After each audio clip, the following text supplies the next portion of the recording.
Senate Bill 150, a bill for an act be enacted by the people of the State of Oregon, Section 1, as used in this section. A, beneficiary has the meaning given in the term ORS 408.010. B, compensation means money, a financial benefit, or an item of value. C, unreasonable fee. Representative Osborne, for what purpose do you rise, sir?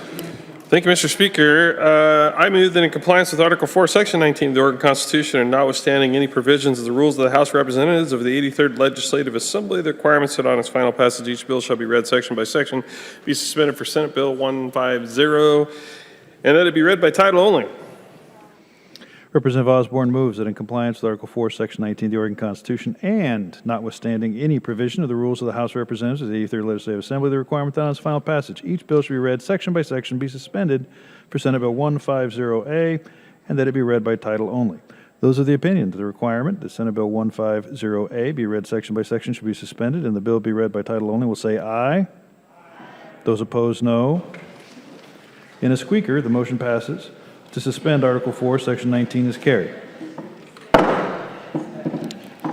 Senate Bill 150, relating to compensation for services performed in connection with the claim for a veteran's benefit, prescribe an effective date.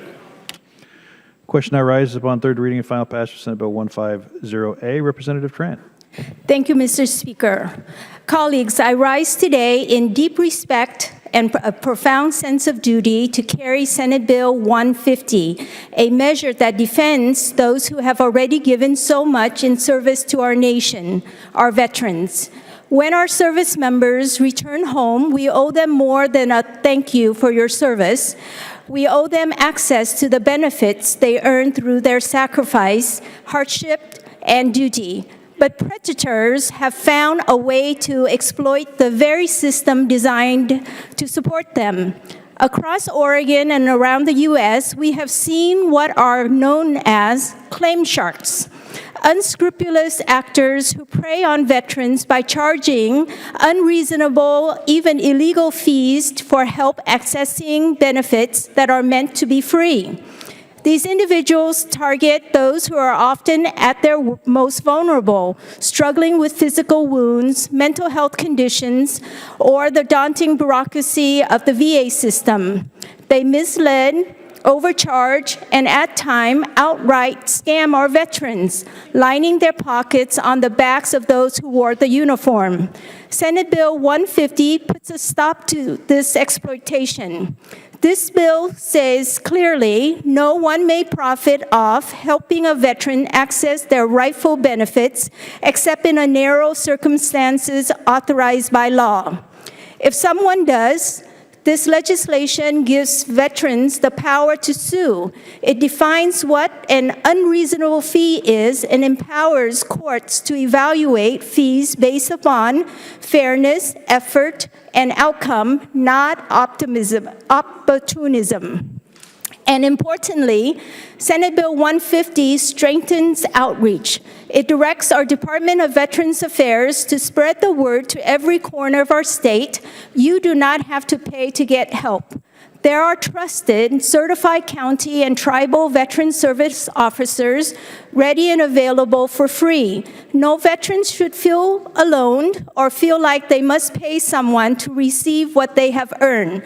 This bill does not hinder legitimate support services. It prevents predatory practices by ensuring fair standards, credibility, transparency, and accountability for those who are authorized by law to assist veterans. Let me be clear, protecting our veterans is not a partisan issue. It's a moral one. We salute them at parades. We thank them in speeches. Now let us back up those words with action. Colleagues, I ask for your full support of Senate Bill 150. Let's stand together against the growing profiteering, deception, and abuse to defend the dignity of our veterans and make Oregon a place where service is honored, not exploited. Good bill should pass. I urge your aye vote. Thank you, Representative. Further discussion, Representative Skarlatos. Thank you, Mr. Speaker. To the bill. So this bill is unfortunately just not written quite well enough. The issue here specifically is The VA over the years has done a terrible job getting veterans their benefits.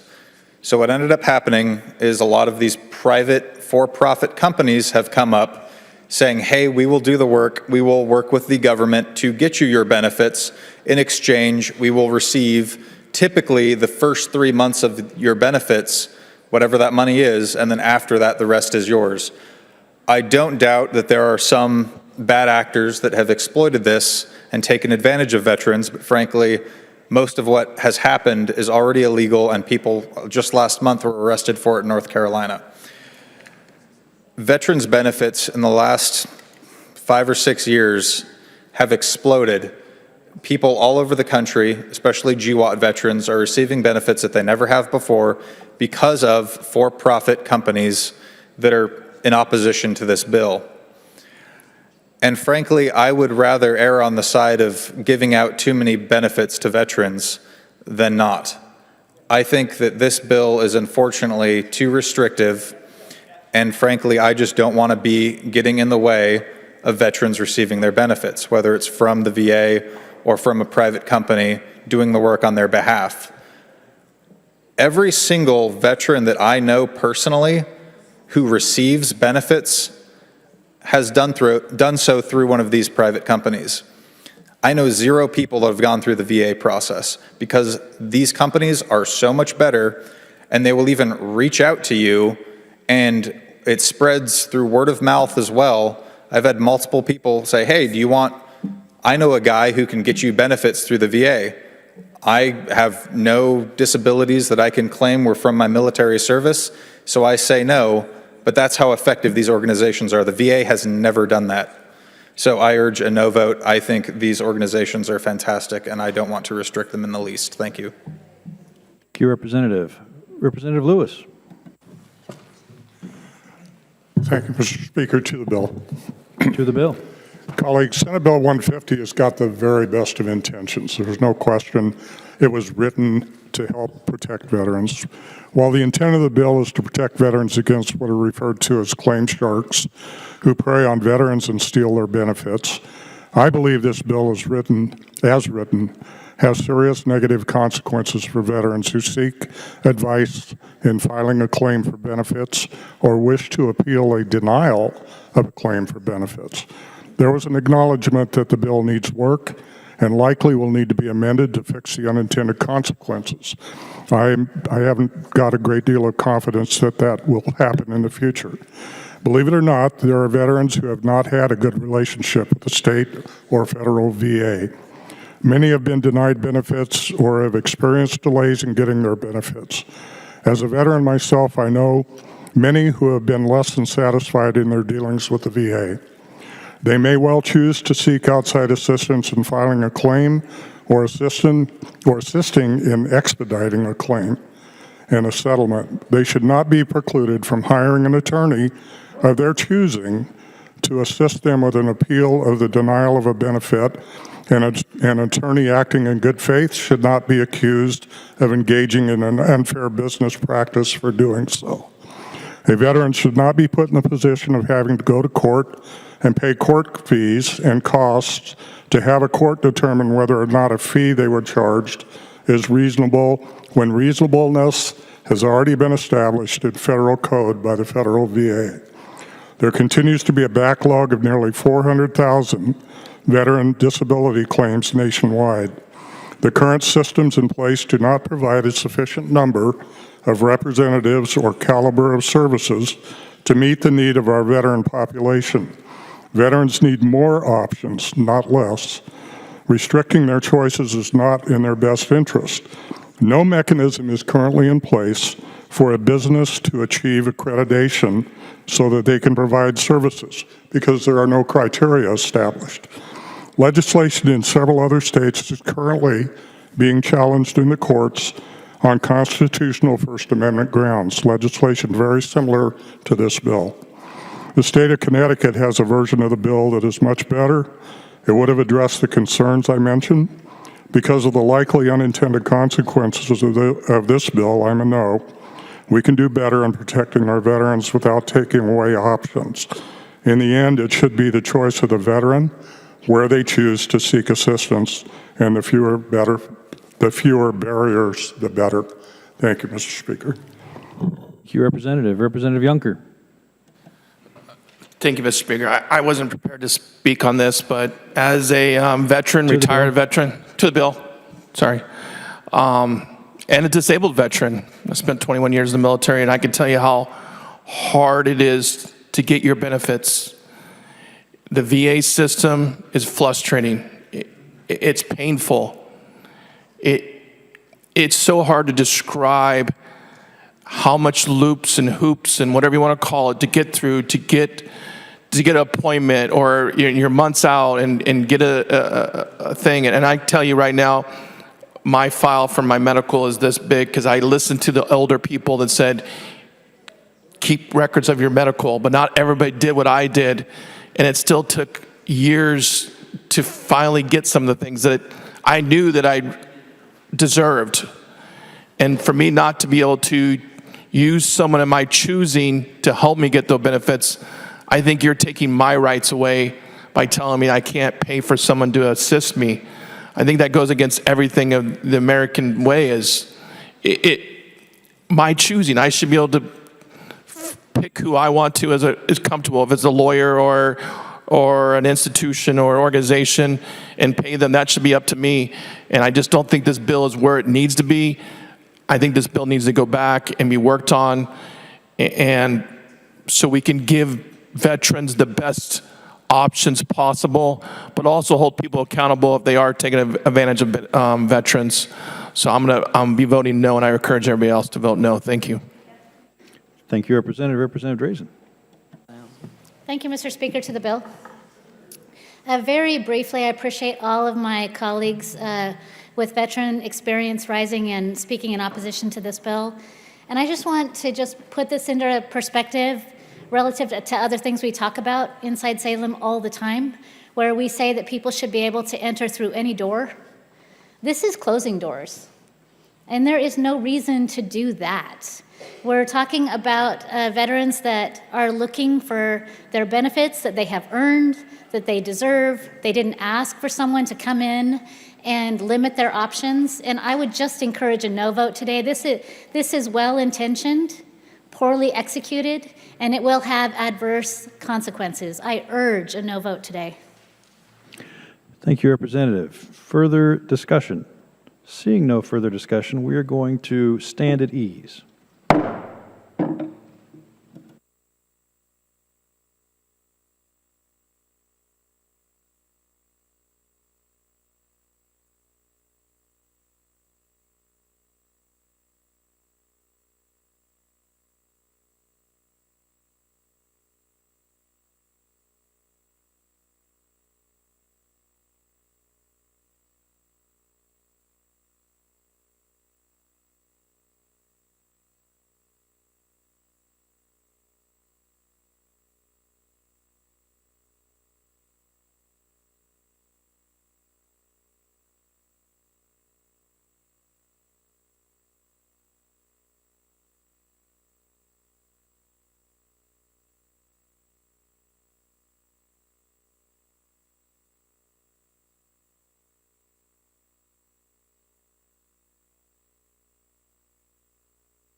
The House will come to order. Representative Tran, do you wish to close? You have the floor. Thank you, Mr. Speaker. Colleagues, in response to Rep. Scalato's, veterans are being targeted. The article that he mentioned was on May 25th this year, And it was a captain of Haines City, Florida's police department that was arrested as part of a Veterans Affairs fraud scheme. So our veterans are being hurt. As we prepare to vote on this important legislation, I want to make one thing abundantly clear. Nothing in this bill prevents qualified, compassionate, and accredited individuals from helping veterans file claims for their VA benefits. In fact, we deeply value those who walk alongside our veterans by investing their time and becoming accredited through the VA. Those who provide guidance without exploitation, pain, and those who honor the service of our veterans by helping them navigate a complex system with integrity. The bill does not go after them. The bill goes after the sharks, the ones who smell blood in the water when they see a veteran injured from a service-connected incident and struggling to get the benefits they have earned.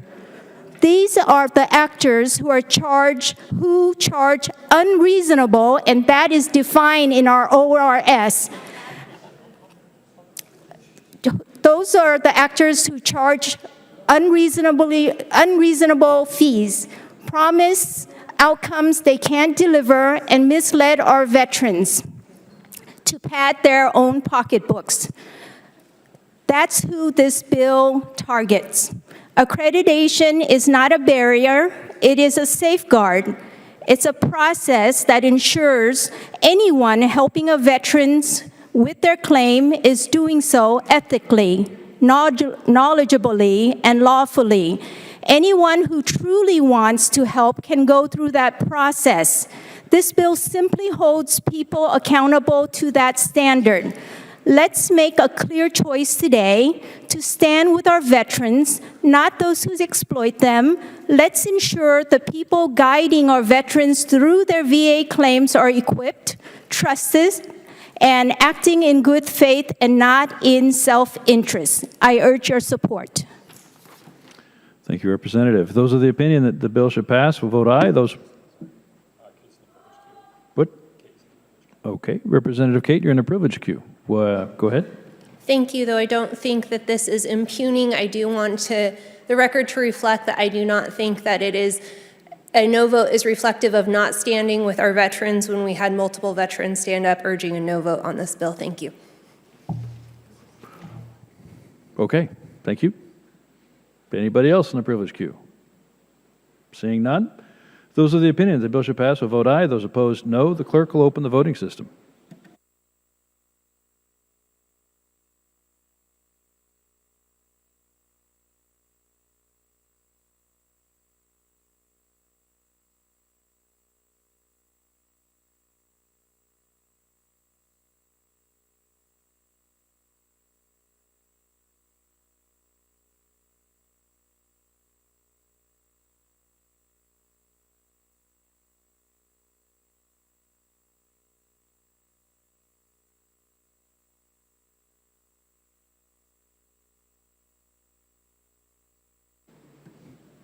Representative Deal? Deal votes no. All right. Senate Bill 150A, having received the constitutional majority, is declared passed.